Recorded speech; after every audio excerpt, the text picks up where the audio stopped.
A god learning from a human. Back at the start of the series, you never would have thought it was possible, but as revealed in chapter 89 of Record of Ragnarok, Susano did in fact learn all he did from humans. In other words, his power is not innate but through effort. He after all is the god of swords, but not of swordsmanship, and so that's what we shall explore today. The chapter opens with Okuta breaking through Susano's defences and landing a strike that forces the sword god to his knee, with the dialogue around this pointing to how Okuta's strength comes through nothing but pure skill honed through a life of fighting and facing life and death on a daily basis. This could pose an interesting contrast between Okuta and Susano, since Susano, as we see later in this chapter, is one who was born strong and then learned the art of the sword through lessons, whereas Okuta may well have been born weak and learned through battle and not classroom learning. Of course though, that bit is just speculation, but could be an interesting plot point in the future. Now the bulk of this chapter is focused on Susano's backstory, which so far is already shaping up to be one of my favourites, and reveals the big reason why Susano was such a history nerd a few chapters back about Okuta and the Shinsengumi, and as we find out, it's because he admires swordsmanship above all else. He admires the efforts of humans to turn a simple tool for slashing into a weapon that can turn the tides on even enemies far stronger than themselves. As we learn, Susano is not the god of swordsmanship, just the god of swords. And the key distinction between the two is that a sword is a tool to cut, and swordsmanship is an art. At first, Susano was tranquil, with nothing moving his heart.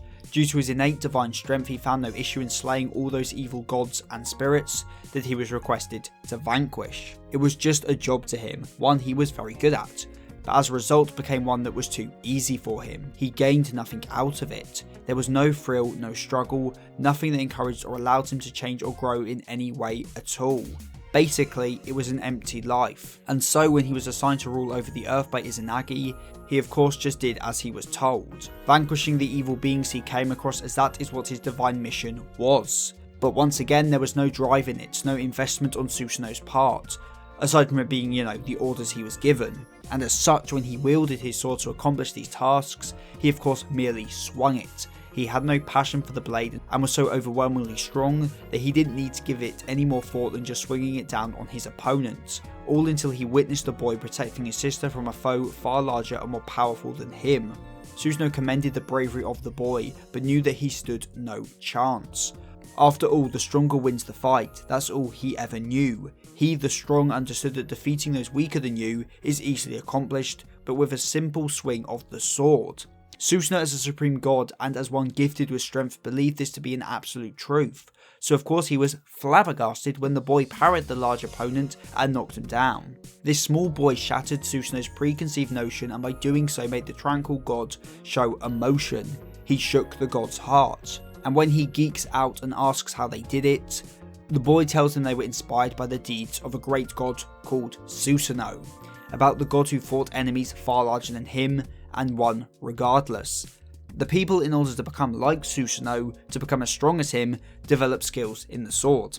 They used hard work to make up for any inherent difference in strength between them and Susano. Weirdly enough, what they praised Susano for was in fact all down to their own efforts. Susano never considered swordplay or beating stronger opponents, he just was strong. But because of this strength he displayed, he inspired others to better themselves, and by doing so they moved his heart.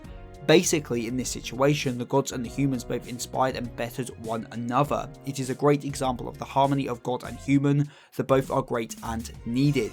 This also serves as an excellent example of the greatest attribute of humanity, their ability to grow and change.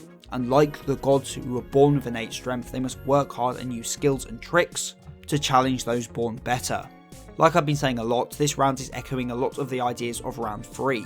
But whereas in that round, Poseidon never grew beyond his initial strength, and so lost with someone who was fine with losing if it meant growing strong enough to beat his foes and better himself, in this round our god Susano understood the major flaw Poseidon never came to realise, and so was able to become even stronger.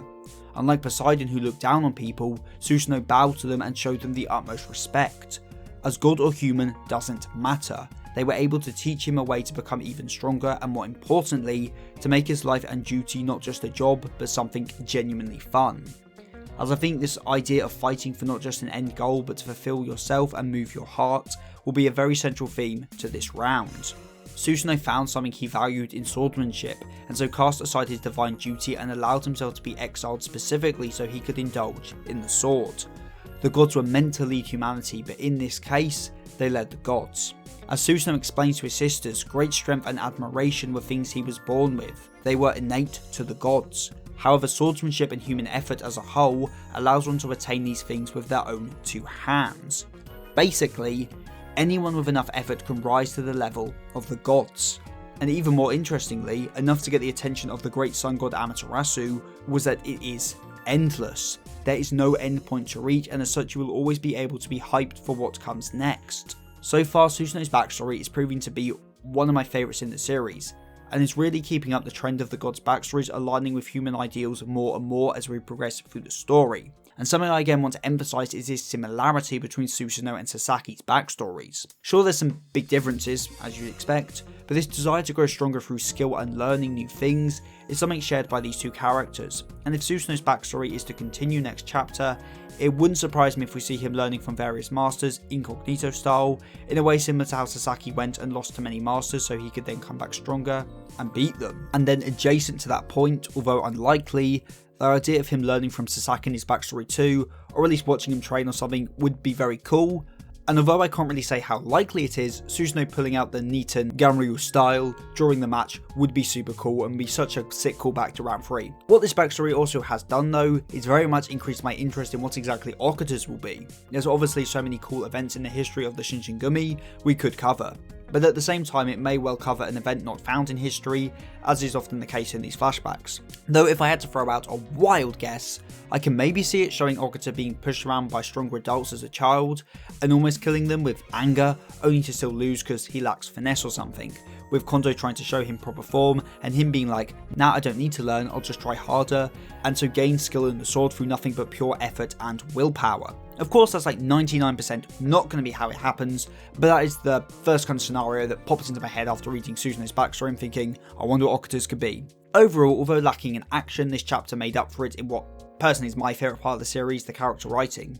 And although I really liked Susano before, now I love him and think his perspective is so fresh for a god, and I'm sure will lead to an incredible conclusion to this round. But make sure to tell me what you enjoyed about this chapter in the comment section below, and what are your predictions for chapter 90 of Record of Ragnarok.